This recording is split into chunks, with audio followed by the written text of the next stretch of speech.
For decades, American wheat was the global gold standard, trusted from Kansas to Paris. The U.S. heartland's grain powered economies and shaped rural identities, with "Grown in the USA" opening doors worldwide. But cracks began to show. Outdated systems, shipping delays, and complacency eroded that trust. While America rested, competitors modernized, building resilient, data-driven supply chains. The world now values predictability and transparency over reputation alone. U.S. wheat's dominance, once unchallenged, is now in crisis.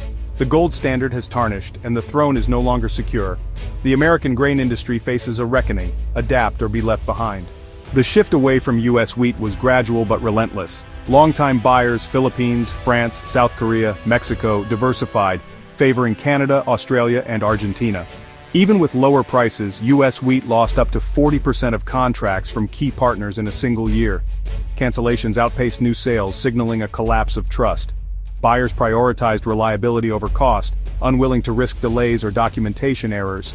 Canada and Australia offered stability, digital integration, and peace of mind. The U.S. wasn't pushed out. Buyers were pulled toward better alternatives. The market realigned, rewarding those who could guarantee certainty. Price alone no longer drives global wheat trade. U.S. wheat faces three core issues: unpredictable logistics, outdated certification, and political instability.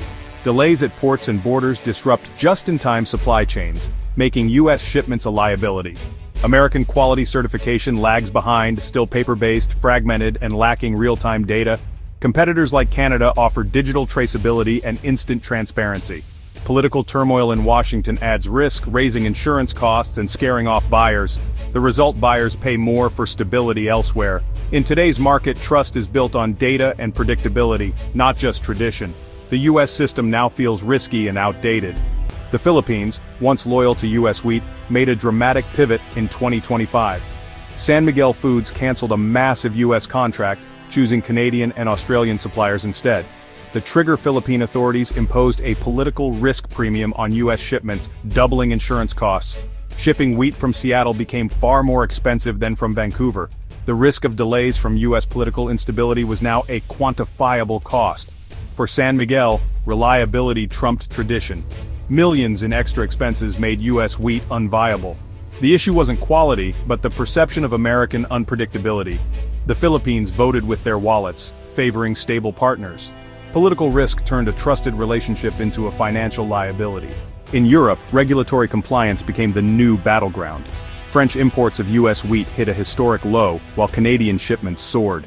The culprit: the U.S. couldn't meet the EU's strict digital carbon tracking requirements. Incomplete paperwork and slow adaptation led to costly customs delays.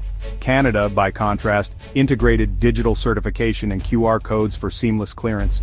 French buyers, frustrated by U.S. bureaucracy, switched to more transparent suppliers.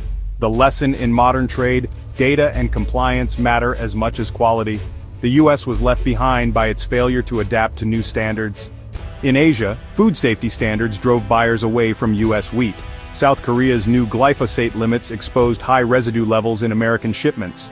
Nearly a third of U.S. wheat was flagged for retesting, causing costly delays. Canada's proactive reduction of glyphosate use made its wheat compliant and attractive. As a result, Canada captured 62% of the Korean market, while U.S. exports and jobs plummeted. The shift cost North Dakota alone over $400 million and thousands of jobs. Quality now means safety and compliance, not just protein content. The U.S. lost ground by failing to meet evolving health standards. Political tensions and border delays disrupted the vital U.S.-Mexico wheat trade. Mexican mills, dependent on just-in-time deliveries, faced costly shutdowns from unpredictable U.S. shipments. Canada and Mexico responded with a dedicated rail corridor, bypassing U.S. border bottlenecks. This guaranteed stable, on-time deliveries, exactly what Mexican buyers needed. Canada's market share in Mexico surged, while the U.S. share collapsed. Logistical failures proved as damaging as tariffs or quality issues. For Mexican millers, certainty outweighed proximity. The U.S., once the obvious choice, became the least reliable. Market share shifted to those who could deliver both wheat and peace of mind. Canada and Australia's rise wasn't luck, it was strategic investment in technology. Canada's $950 million protein supercluster created a fully digital, traceable supply chain. Every shipment is linked to a QR code, giving buyers instant access to detailed data. Australia adopted similar digital-first systems, making transactions transparent and low-risk. The US, stuck with fragmented paper-based processes, fell behind. Buyers now demand data-driven confidence, not just a handshake. The digital divide is a key reason for the US market's decline. Winning back buyers will require a national commitment to close this gap. The fallout is severe. Grain silos overflow, prices drop, and rural economies suffer. The Midwest faces billions in lost GDP and tens of thousands of jobs at risk. The USDA's proposed Strategic Grain Reliability Act aims to digitize the supply chain and ensure buyers, but its future is uncertain. This legislative limbo only deepens buyer mistrust.